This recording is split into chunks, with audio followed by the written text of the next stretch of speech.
The meeting and start with a roll call, Madam Clerk. City of Davis.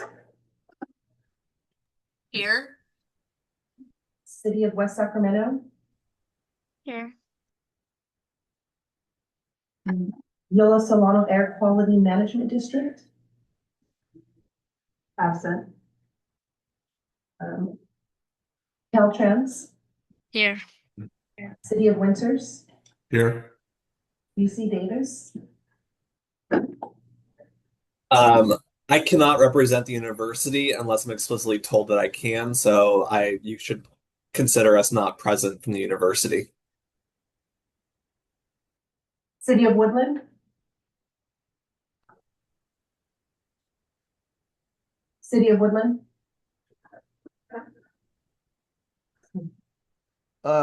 Here. Not sure Thank if my... And County of Yolo is absent. Thank you.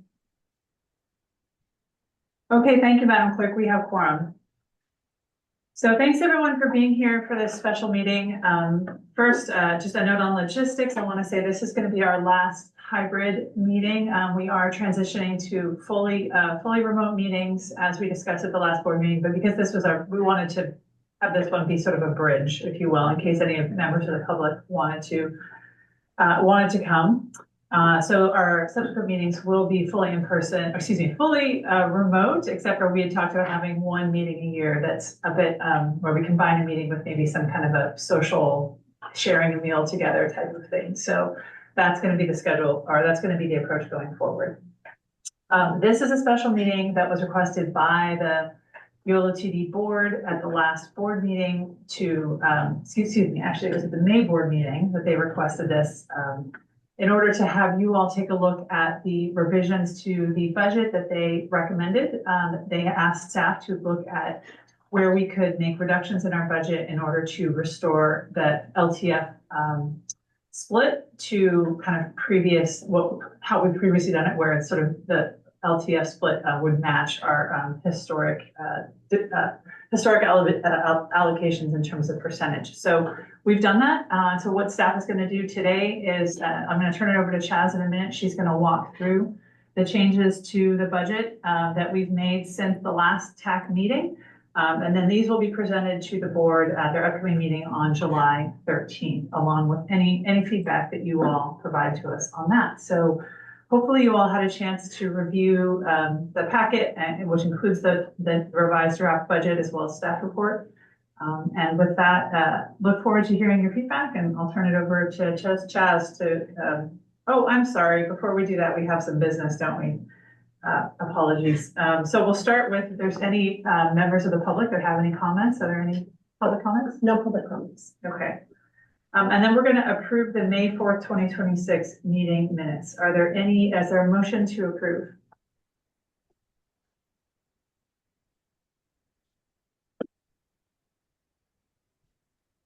So moved. Some of you will notice some new names on the screen. We have two new interns, Lizette Ruiz and Yair. So just wanted to make sure that you understood what some of those new participants were today. Thank you, Brian. Second approval of the minutes. Sorry, who made the motion? Alan Mitchell, City of Winters. And my apologies for the interruption of that motion. All right, so we have a motion by Alan and a second from Ryan. All in favor? Aye. Aye. Any opposed?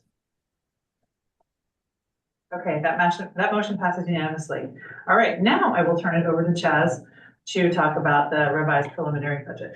Good morning, everyone, TAC members, staff members, and other members of the community. Thank you for joining this special TAC meeting. As Autumn said, it was the request of the board at the May 18th preliminary budget presentation to seek your feedback on the revisions to the preliminary 26-27 budget as presented to the TAC committee on May 4th. Staff recommendation is to receive the revised preliminary budget and provide feedback and input for consideration of the YoloTD Board of Directors. Next slide. Listed are the primary areas of feedback we received from the board on May 18th and June 8th. On May 4th, we did present the preliminary budget to the TAC and incorporated some of the recommendations and feedback. That information was reported to the YoloTD board on May 18th. And at that meeting, they received the preliminary budget and work plan and provided feedback and direction to staff. The preliminary budget was balanced and reflected the use of available funding sources, including SB 125 funds to address operating funding needs and avoid transit service reductions, which is consistent with the program's intended purpose. The budget is also included the use of additional local transportation funds, LTF, revenues to support one-time non-recurring operating expenses, including startup costs associated with the new transit operations contract. It also included major fleet maintenance and planning related projects. So during its review, the board's review of the 5-year outlook at this meeting, they expressed concern regarding projected operating deficits beginning in fiscal year 27-28. And at that time, directed staff to evaluate opportunities for additional budget reductions and strategies to strengthen the district's long-term financial outlook. At the June 9th board meeting, we returned to the board requesting a provisional approval of the preliminary budget and to ask to allow additional time to evaluate potential reductions and that we would return with a revised budget in July. Staff also highlighted that preliminary budget reductions were incorporated into the first draft. So, next slide, please.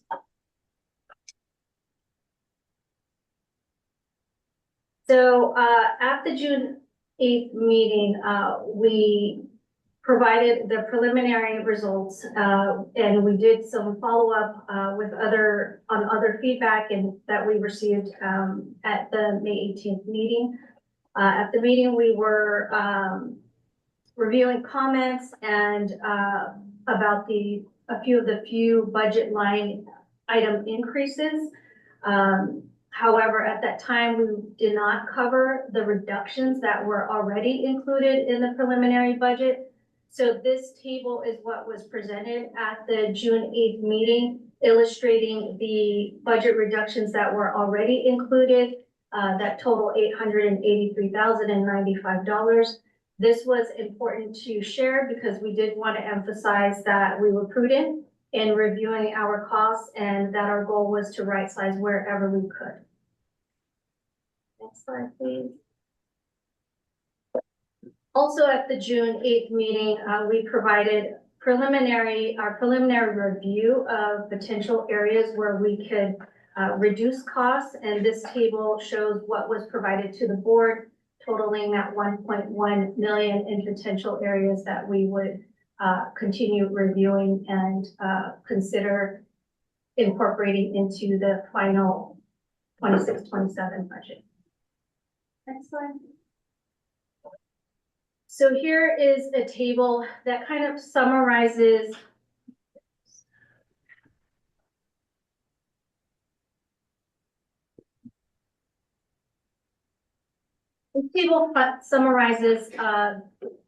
the the fixed costs and discretionary costs. This also was a table that was presented at the June 8th meeting, sharing our preliminary review of potential cost reductions. We identified fixed costs, which are primarily, as you see in the blue column, and then discretionary costs, representing a small percentage for the discretionary cost where we could potentially reduce budget line items. One edit that I made to this table that has changed since that meeting was to move the cost of living adjustment over to this discretionary cost, which is consistent with the YoloTD personnel policy, providing that the board, the COLA is subject to board approval. Next slide. Addressing the funding deficits through cost reductions. This is another slide that we provided to the board at that meeting, just giving a highlight of what things are being considered in reviewing where we could make those reductions in the already balanced budget that we presented. So for the 26-27 year, our fixed costs total represented 92% of the operating budget. In this budget includes one-time funds, which are the SB 125 funds, which were awarded to prevent service cuts and are tied to transit services. At the May 18th meeting, the board did ask if we were required, if this was a real requirement that we could not cut services if utilizing these funds, and we did confirm that with SACOG. For 26-27, there were about 8% in discretionary costs at the time. So this was an area where we were able to, review and identify potential cost reductions where the fixed costs are pretty fixed, representing most of the purchase transportation costs. And then capital and projects presented in the preliminary budget tied to federal and state and local grants was not an area where we can cut. And then of course, continue seeking other funding opportunities to support operating and capital needs. For the future years, 27, 28 and forward, is fixed costs an area where we could consider making some cuts in our operating budget, and that was a yes. And as a result, this would primarily come from any results of the short-range transportation plan. In that short-range transportation plan, there are scenarios that are presented showing a reduction in transit services at a 90% level and an 80% level. As far as reducing any discretionary costs in those future years, yes, we could, but as you can see, it's very minimal. It only represented at the time 8% of our budget. And then, of course, the capital projects funded with federal and state and local grants were not an area where we can cut. Otherwise, we would be forfeiting those awards. Next slide, please. On the revenue side, addressing the funding deficit here for 26-27, discretionary cost reductions preserve now member jurisdiction LTF retention amounts, as Autumn mentioned earlier. SB 125 cycles 2 and 3 one-time funding is fully utilized in this revision, and then FTA formula funds do not change. For the future years, revenues impacted, fixed cost transit services reductions can help offset some of the funding shortages. Any unprogrammed FTA formula funds that we've accumulated over the past few years, we've mentioned a couple of times, would accelerate the use of those unprogrammed funds. And then reduced services, wanted to highlight this, that reducing services hours and miles would impact the future FTA funding allocations, as they are tied to transit services, miles and hours. And then, of course, any reduced FTA funding allocations as a result may create more reliance on LTF funds. And then one other thing we wanted to highlight here with respect to impacts on revenues is reducing transit services is not proportional to cost savings. So reducing our services by 90% does not result in a 10% budget savings. Slide.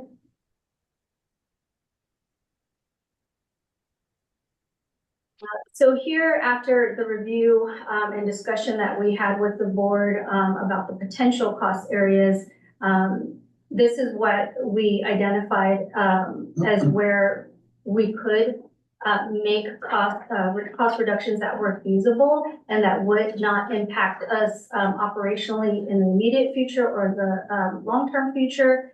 Here, it's a little bit more detail and is showing that within some of the categories, there were some reductions and some increases showing the net change on the far right column. In total, we have reduced our 26-27 preliminary budget by $736,869. There was a good chunk of that reduction that was from the risk pool revaluation of our insurance premium. So that helped with some of those reductions. But as you can see, most of these cost reductions that we incorporated into this revision are discretionary costs.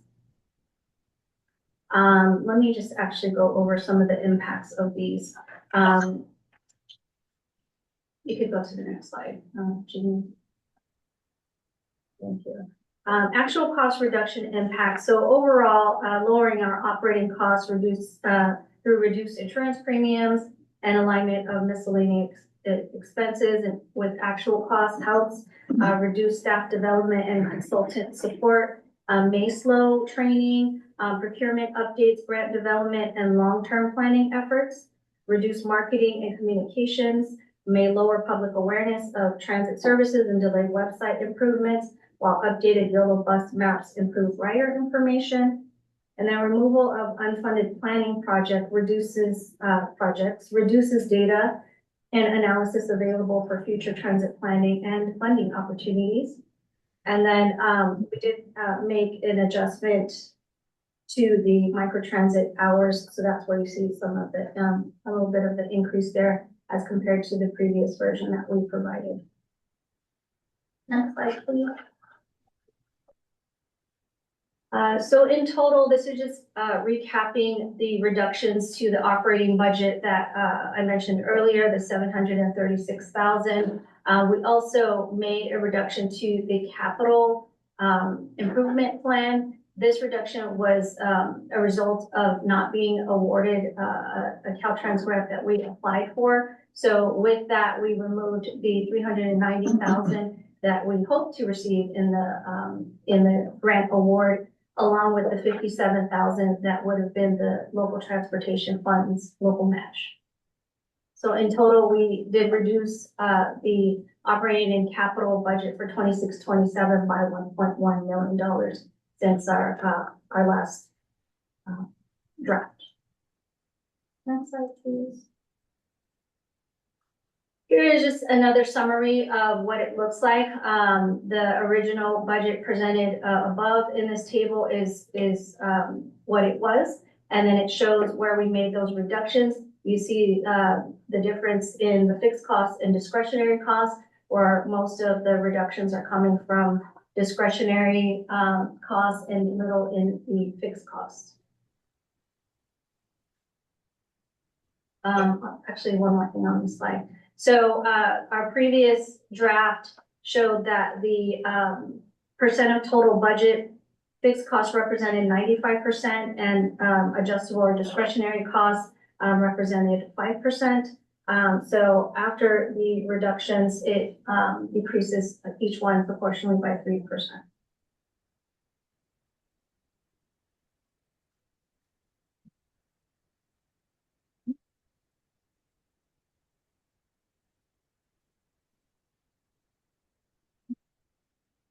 LPF, local transportation funds. Change in jurisdictions to retain shares as a result of cost reductions. So on here, you see it in the staff report. We do provide a number of tables in there showing some historical data and specific to each jurisdiction. This table here, we wanted to share. This was not presented in the June 8th meeting with the board, but it will be shared at the July 13th meeting. We went back only 10 years, showing the historical LTF shares retained by the jurisdictions. As you can see, with the changes that we made in this current budget, it takes us to an average of 55%. So the key takeaway here is that our 10-year average YoloTD use of local transportation funds for just our operating expenses represents 45%.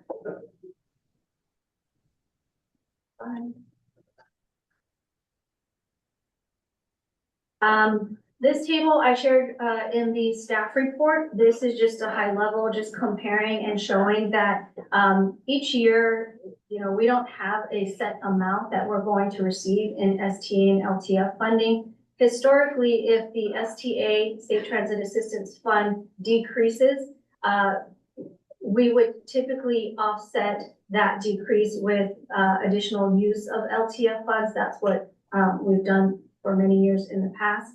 However, this year, we are seeing a decrease in the LTF funds by 5.3%. This table shows specific to your jurisdictions what those decreases are, and then it compares to the amount that we have revised our budget and that the jurisdictions will retain in this revision, which is the negative 5.3%. Next slide. This is another table provided in the staff report. This is a comparison to show that there has been no change to the percentage retained by the jurisdictions as compared to 25-26.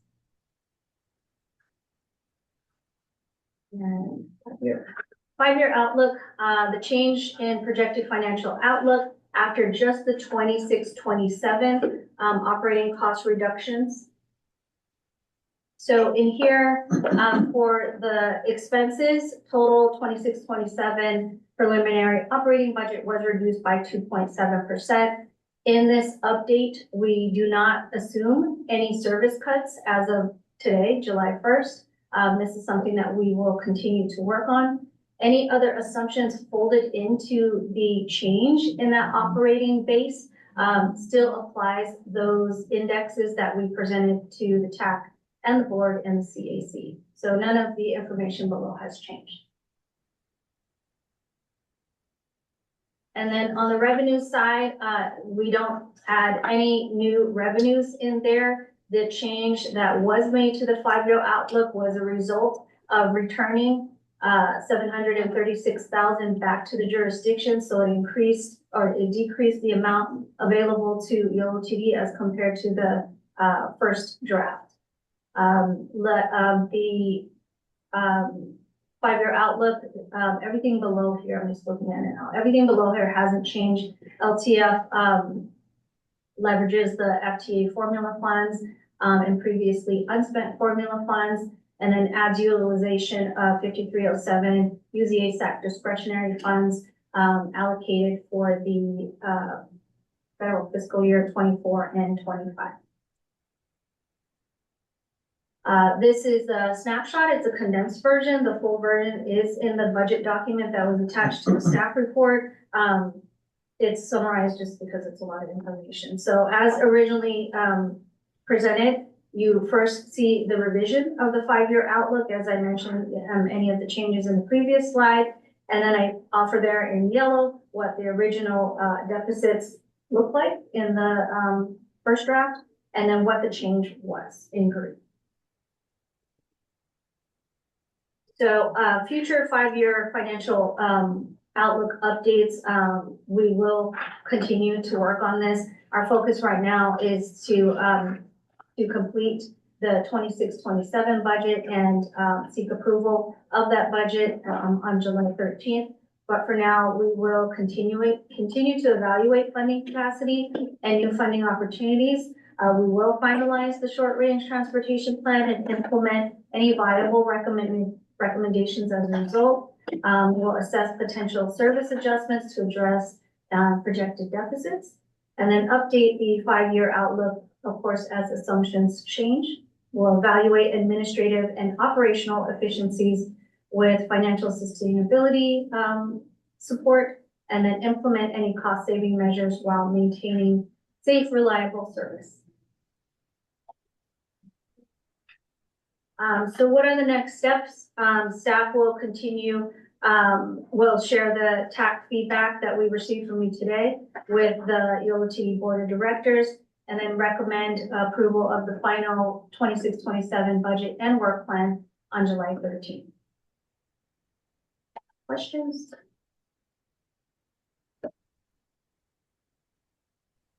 So bottom line, you made changes to how you operate so that you could keep the cities whole with LTF? Correct. Thank you very much. Good work. I have a question. So I'm looking at your board package. Uh, the LTF retained by jurisdiction from the June board calendar versus what you showed on your slide. You had a slide that showed LTF retained by jurisdictions. Do you mind pulling that one up?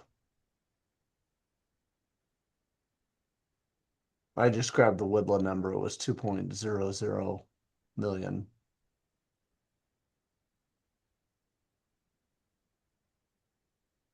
Which one is it? Excuse me.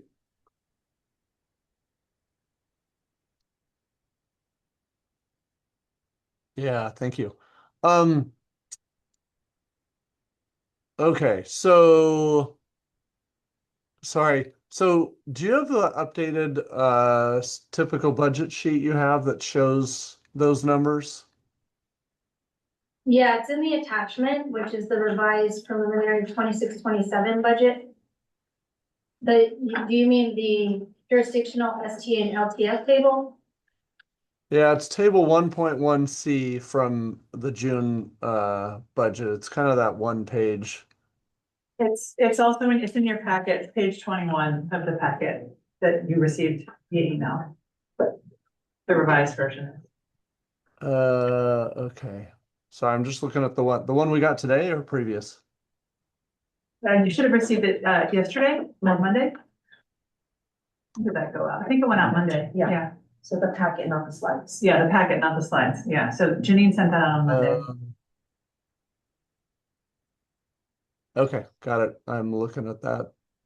Sorry, I just looked at the slides.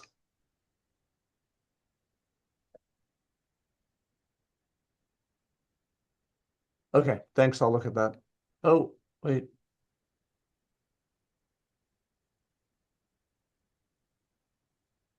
Oh, the agenda's off the website. Okay, got it.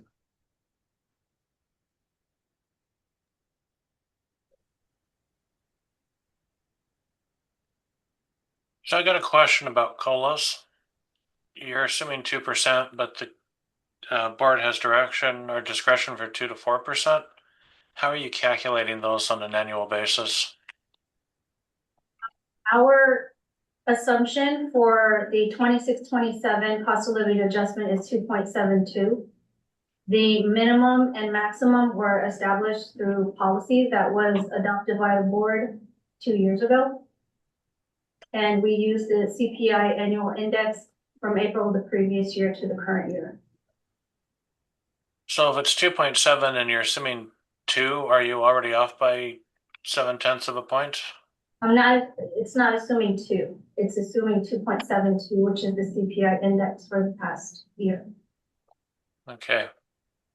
And in future years, what are you assuming? The assumption in the 5-year outlook is 2%. Okay. Thank you. You're welcome. One of the revisions made to the budget document in the administration budget includes a standalone line item that was not previously there, identified as the cost of living adjustment, which should be about $51,000 for 26-27.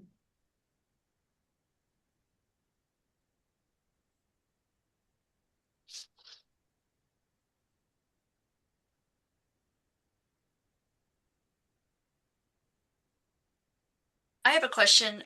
When do you guys think you're gonna have your SRTP out so we could see what the 80% and 90% scenarios are to see the impact to Davis specifically, I guess? We're looking to bring that to our board, this month on the 13th. The recommendations that we're making is that we're going to be assuming an 80% scenario for financial purposes.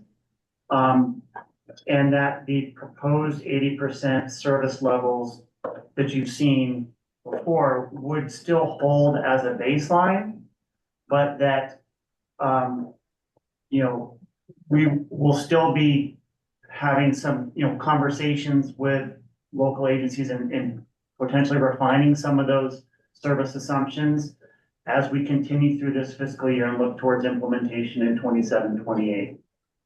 So we're not the short answer is we're not asking them to lock into those service scenarios, actual services that you see reduced, but that that's sort of the default assumption absent any other sort of, you know, conversations and discussions with local agencies. Does that make sense? It makes sense. So there's a high probability that all the Davis Express routes could go away. Yeah, and it's does it need to be on? It's, you know, a challenge because, you know, we don't have anywhere else where we can reduce service in Davis because we're not providing, you know, the local fixed route service. So in order to make sure that the, you know, service reductions are equitable across our service area and across all of the, you know, the member agencies, that's where the cuts need to come from. Okay.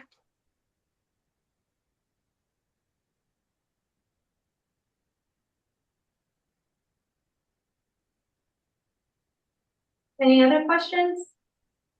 Yeah, couple questions. Number one of the things you talked about was SB 125 restrictions prevent us from making any cuts in service this year.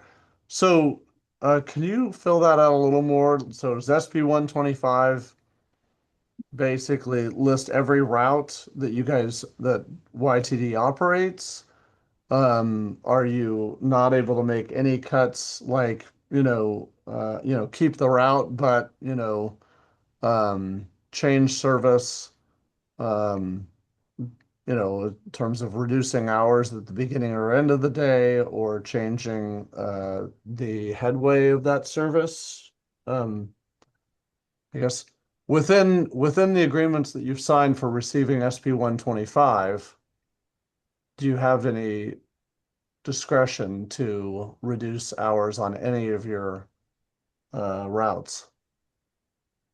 So the way the SB 125 process worked for this cycle that we're referring to was SACOG asked us what types of cuts would be necessary if SB 125 funding wasn't available. And so that was, and then they asked, then the question was, what is the funding needed to preserve all of your existing service level? Because that was the intent of the SB 125 funding for this cycle, not partially preserving all of what we currently offer. And that was the condition of the funding. So the board asked us this question back at the June meeting, and we followed up with SACOG staff.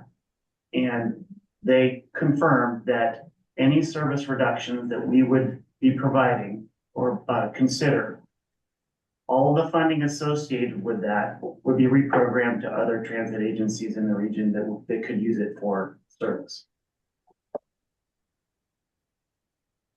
Got it. So there's no Okay. financial incentive or motivation for us to reduce service because that SB 125 funding wouldn't be available for us for another use. Okay, got it. Okay. So thank you. Appreciate that answer. So I'm wondering, so it looks like what you did I'm looking at your May budget and your June budget. So it looks like we added the use of more SB 125 in this current or this upcoming fiscal year, 26, 27. But there's still 198,000. So it looks like you softened the blow a little bit by increasing SB 125 this year, but there's still a little bit next year So that goes from 557 proposed previously to 198 proposed with the June budget. So are we gonna, I guess, next year, when we ask the same question, then we still have SB 125 funds. Would it make sense to use all of the SB 125 this year and preserve some other type of funding for next year? So that when we come back and need to make more cuts next year, we have the ability to cut routes? So the first draft that we presented before we restored the historical LTF percentages for the jurisdiction, utilized most of SB 125 cycle 2 and 3. We reserved about a little over 400,000 because that is also a part of what we would use for the contingencies that we have built into our budget. We anticipate that there may be additional costs that arise from the new transit operator contract. So that's why we reserved that 400,000. But given that we made these adjustments, of course, that makes less of that pot of leftover SB 125 money available for any unexpected costs. So if we don't use it all in this year, yeah, we would be able to use the rest, or we could apply the rest to any unfunded operating related costs or anything that was not covered by our other funding sources. So that's something that would have to be determined once the year is done and the audit is complete. Got it. Okay, but so this SB 125 might be money you need to use depending on how your expenses flush out. I guess my question is, I don't want to be, using 6.2 million of it this year, okay, that's worth the strings that are attached and not being able to reduce transit service. But next year, if it's only 200,000 or 198 as shown in your budget, and we're having the same discussion and we're asking you if you can reduce service, and you say, well, we'd lose this SB 125, 198,000. I'm just raising the question, would it make sense to use all of it this year so we're not facing those restrictions and looking at losing that money? Right? Because the equation is going to be the same next year, right? If you use SB 125, you make an agreement not to cut any routes. When you've got 6.2 million of it in your budget, and I don't know if that would be helpful for everybody to see. I can share the screen here. I'm looking at page 39 of the June packet. Would it make sense to use all of that SB 125 this year so you're not facing those restrictions next year if you need to make budget cuts? It would make sense, but as I mentioned earlier, we are reserving an amount for potential unanticipated costs related to the new transit contract. The SB 125 money could also be applied to operating related costs, including maintenance, things that we didn't use, that we didn't budget all of that for. We could have budgeted all of it towards maintenance, but as I said, we reserved for contingency costs. Yeah, and Brent, just to add a little more context to that, and we've been in really close conversations with SACOG staff who administers those funds. They don't have an expectation of us, continuing existing service levels next year once the SB 125 funding expires. So it isn't like a gotcha where, if we carry over some small amount of those SB 125 funds that we're not going to be able to reduce service next year. They're operating under the assumption, we're operating under the assumption that service reductions will be required in the 27-28 fiscal year. Got it. Okay. That makes sense. Is there any, state budget's now out, is there any continuation of SB 125 funding? No, there's not. And in fact, the programs that the SB 125 relied on the TIRCIT program, the greenhouse gas, some of the greenhouse gas reduction fund program, those are all currently not in the budget that's been agreed upon. We're waiting for the final digest from the California Transit Association, but no, not only is the SB 125 funding not there, but even the regular kind of recurring, ongoing, regular programming of those funds are currently not there. So we're also looking at reductions in some of those kind of recurring funding programs that predated SB 125. Gotcha. Okay, thank you. Sorry, I had another question. You talked about reducing transit service could reduce FTA funding. I think that was on one of the slides. Do you mind elaborating a little bit on that? Because I thought FTA funding was based on like, oh, sorry, and I'm speaking of 5307, was based on population and other Yeah. factors, not as much transit service. I can speak to that, Brent, because I've been kind of very in the weeds on this this last year. So you're right that for Woodland and Davis, the 5307 allocation is based predominantly on population. For the Sacramento UZA, it is actually based on the way it's distributed, because it's a large UZA as opposed to a small UZA. It actually accounts for miles and hours of service. And we do provide a lot of miles and hours of service in the Sacramento UZA, which includes not just West Sacramento, but also downtown and the airport. So all the miles and hours that we run, like on the 42s and the Davis Express routes that go in and out of downtown Sacramento, are in the Sacramento UZA. We don't necessarily report all of those as Sacramento UZA trips, but we could. And it's about, I want to say it's close to 40 or 50% of our miles and hours are actually within the Sac UZA due to the nature of the Route 42 in particular. So it is actually a fairly significant impact to the Sacramento UZA funds, depending on if we do start to cut some of those services. We could see, particularly if we cut the 42s, if we cut our West Sac local service, and if we cut the Davis Express routes, we could see impacts to how much of that Sacramento UZA funding we receive in the future. Got it. Okay, thanks.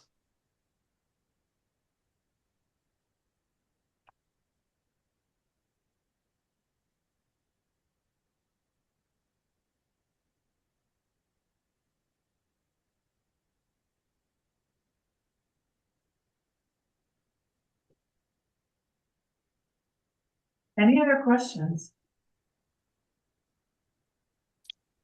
Just to follow up on Brent's question on like reduce services and the FTA allocations.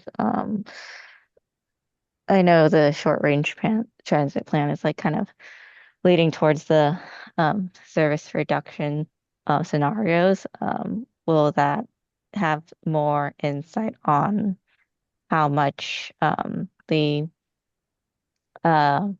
reduced services will affect the Sacramento UZA and what we would see?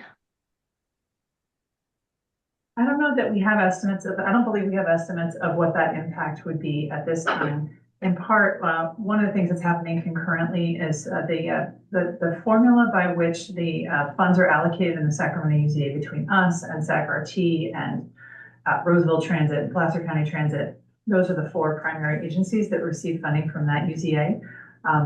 That agreement dates to 2015, and it's actually currently in the process of being renegotiated. And so we've been in negotiations with the other small operators and SACOG and FTA over that for like the last 15 months or so. And I think we're getting close, but we don't know exactly. It's going to continue to be some version of the formula, but there's some changes. There was a discretionary share that was a competitive grant program managed by SACOG. A portion of those funds were done that way. It looks like that's going to be going away, and all the funds are going to be allocated by formula.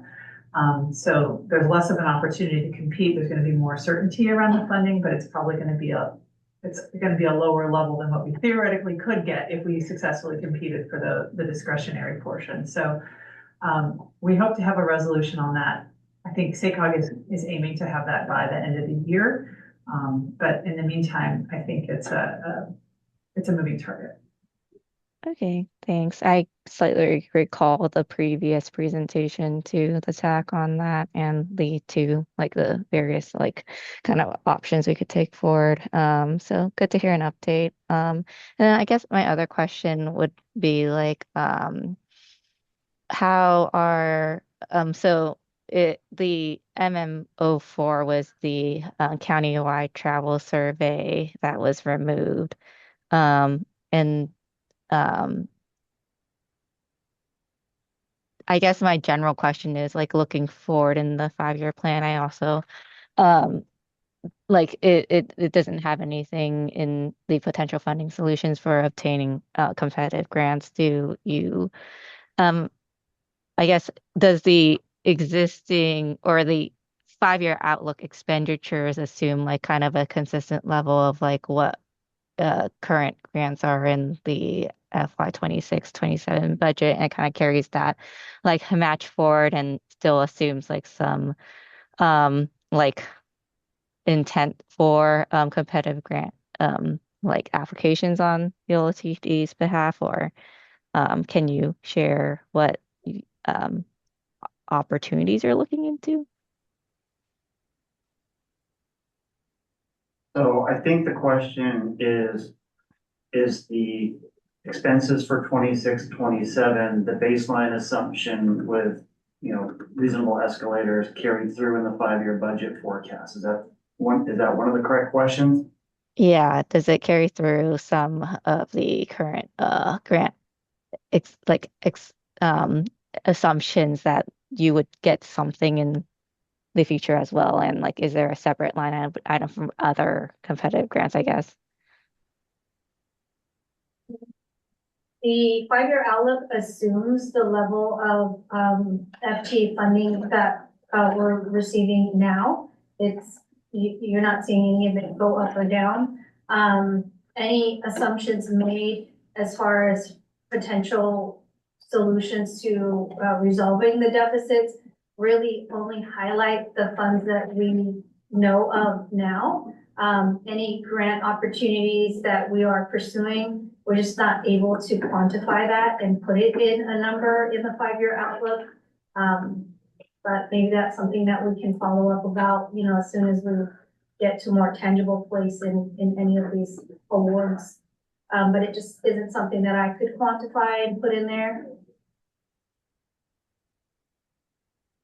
So I think the answer to the question is that, yeah, I think in a 5-year period, we could probably expect to successfully compete for some discretionary grant awards, but we can't include that in our 5-year budget because we don't know what that is.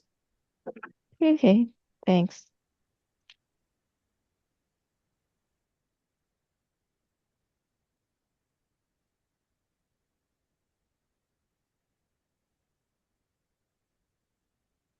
It's been a really good conversation and good questions. Are there other questions or other feedback? Do you all have feedback that you want? I mean, I'm taking notes. We're taking notes on all these questions. I'm hearing a lot of questions, and that will be reflected in our staff report that goes to the board.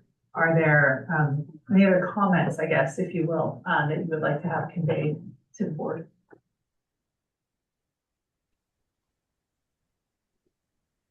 Yeah, I guess my expectation or hope was that we would have more significant cuts, given the what looks like a pretty big structural deficit years out. It appears that we really can't go that direction because of the restrictions from the SB 125 funding. So anyways, I just, concerned about that, but I understand the reasons why we're, not able to make any, um, more significant cuts because of that. But I guess maybe if we're making comments to the board, I guess my comment would be, w- w- still feel like there's progress that needs to be made, but because of the SB 125 issue, we're not able to make more progress. It seems like that, I mean, that appears to be the summary from my position. I mean, if not for what SB 125, I would think we would be saying, hey, how do we endure some amount of pain now to prevent more significant pain in the out years? Mhm. Got it.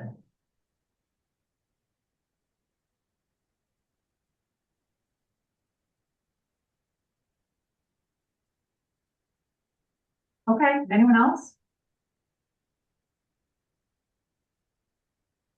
If not, I just want to thank everyone for your time, and remind that the board meeting is scheduled for, July 13th, Monday, July 13th, and the packet will be going out as usual the Friday before. So if there's anything you want us to include in either the packet, if you want us to include it in the packet and the staff report, it would be great to get those by like the middle of next week. So say like Wednesday, July 8th, so that we can make sure we incorporate it. But of course, the sooner the better. Yeah. Yeah. Okay. Sorry, can I throw out a couple things? So I was pausing to see if other people had more budget comments. I would say a couple things. Both city manager and I have had, I mean, we had a meeting a couple months ago about things that are more Woodland specific. I think we'd like to continue some of those conversations. I think that's one issue. But don't feel it's necessary to bring them up here because they're more Woodland specific related to the budget.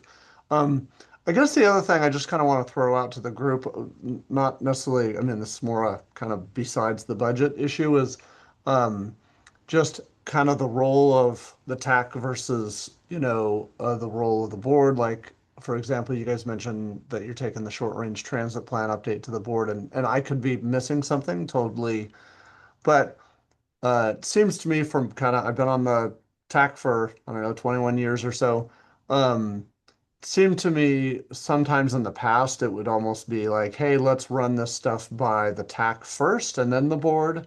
Um, and so, given the kind of significant budget issues and other things going on, just, how much do we rely on the TAC to dig into more of the technical details versus and go to the board after the TAC has explored and commented on things. So I guess a little bit of my question is, should we, take before a short range transit presentation to the board, do we talk more as the TAC to, go through the details of what that updated proposal looks like? And I may have something wrong. Maybe you've already submit or you've already presented to us the short range transit plan, in a way that's, or something, it hasn't changed since the last time we talked about it at the TAC or with, I know we had a meeting a few months ago, just city to YTD staff. Um, so just kind of throwing that out as a concept. I know for me, it's been a little bit different because I feel like and we don't have to do everything the way Terry Bassett did, but I did feel like there was a little more work within the TAC before things went to the board. Um, anyways, just throwing that out there. Doesn't have to be that way, but there's sometimes I've wondered, I mean, each jurisdiction is different in terms of how much their board member digs into the details. And I feel like there's been times where, as a member of the TAC, I've been way more invested and dug into the details than my board member has bandwidth to do. And so I just kind of wonder if if we're digging in deeply, that maybe the TAC might need to meet more often to dig into some of these issues. So just throwing it out there. So Brandon, If that's not, go ahead. Are you, I don't want to interrupt you. No, go ahead. And a couple of thoughts in response. So, we're almost,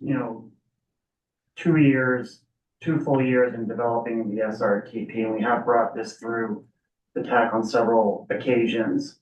You're correct in that most of the scenarios that have been presented previously, including the February TAC meeting, and we've also had, prior to that, we've had check-ins with the TAC on the SRTP, as well as individual meetings with all of the the member agencies in continuous discussion on this.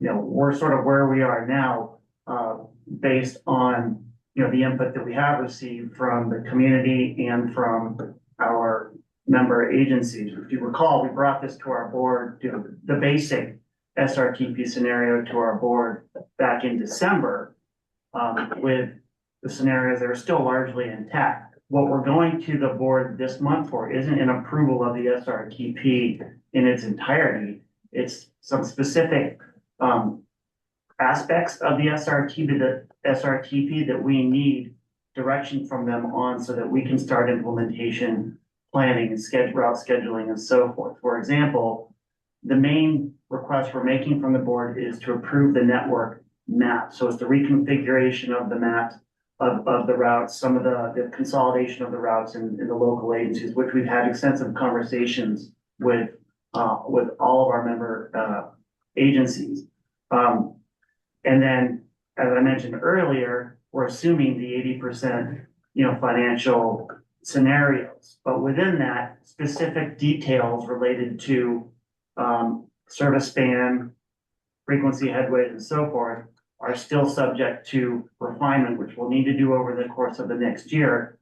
And as we get into the fiscal year 27-28 budget, we'll have a better sense of what our actual resources are for implementing the changes into those routes. So I hope that sort of helps, clarify, the misunderstandings.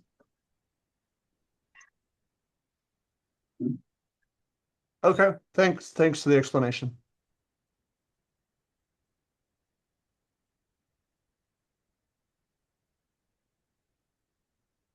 All right, if there's not any further comments, then I'll just reiterate, we'd love to have any additional feedback on the budget as soon as possible, but no later than next Wednesday, so that if you want us to incorporate it into the packet. And then we hope to hear from you or see some of you at the July 13th board meeting. And it sounds like it's going to be a very good one, both between the budget and then also looking at the SRTP service map that Brian mentioned and how we're going to be redesigning that map. So hope to see some of you there. Thanks so much. Thanks, you guys. Thank you. Bye.